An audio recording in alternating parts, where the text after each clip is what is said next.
At Manassas Park Elementary School, we had three main goals for the project. The first and primary was to respond to their educational program, in particular their unique block scheduling. The second was to take advantage of the site. Immediately adjacent to the property was the old Civil War encampment site, one of the few areas left in its natural state in the entire area, so we tried to make the school respond to that. And then the third goal was to design as environmentally friendly school as we possibly could. A school versus any other type of green building carries with it a much bigger responsibility. And in our mind, that responsibility is environmental stewardship. Taking opportunities to integrate this building with its adjacent local flora and fauna became the driving idea behind the layout of the building and its arrangement, the courtyards, the spacing, the massing, and the relationship to the adjacent forest. The outside and the inside, there's seamless transitions to that, and anywhere you look, you have a view of the outside. You are constantly surrounded by the very thing that we're trying to get our teachers and our students and our parents to preserve. The building is a terrific asset to us, and connecting with the environment and saying the environment and the care for the environment is a good thing. All of that, I think one component nurtures another component, nurtures another component.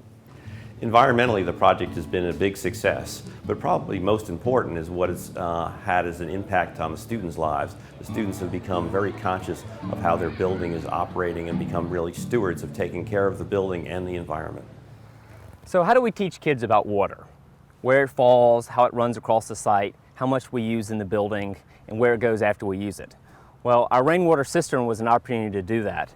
This red and white pole is a graphic indicator of the water level in the building. So when the kids come in the buses in the morning and they come right past the cistern, they can see exactly how much water is in the cistern at the beginning and the end of the day. And there's 4,000 or 5,000 gallons that can be used in the course of a day, especially if you're irrigating.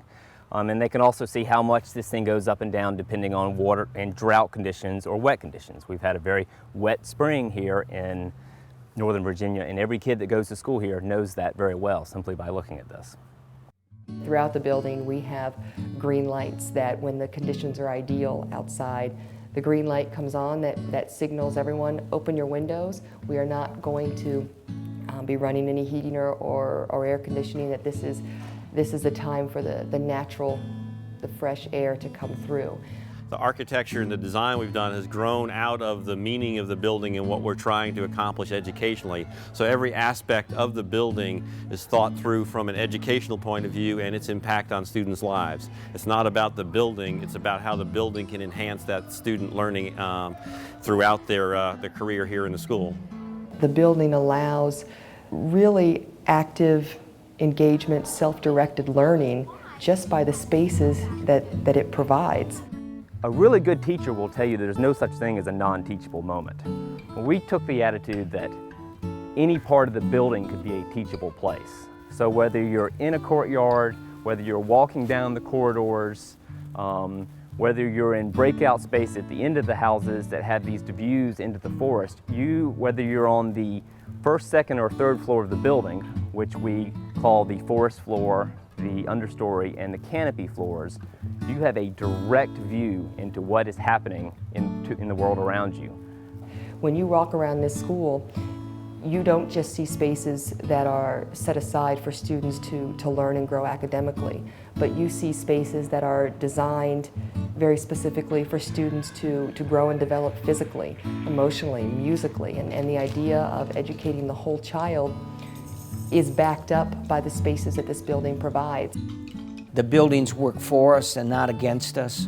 I mean, the visual openness, the idea that the building was designed specifically for this program, that has different groups of children moving all over the building, that has children grabbing laptops and walking out to comfortable chairs. When you build a building, you ought to have the best design in the world, because that building's going to be around for 75 years. And the lowest thing about that building, the lowest cost thing, is the cost of the building. As educators, as a school, a building is designed for you and says, someone says, here, make what you're doing work in this building that we've designed. And I think what's truly unique about our school is that it went the other way. It's very rewarding to see that the reality matches the intended purpose.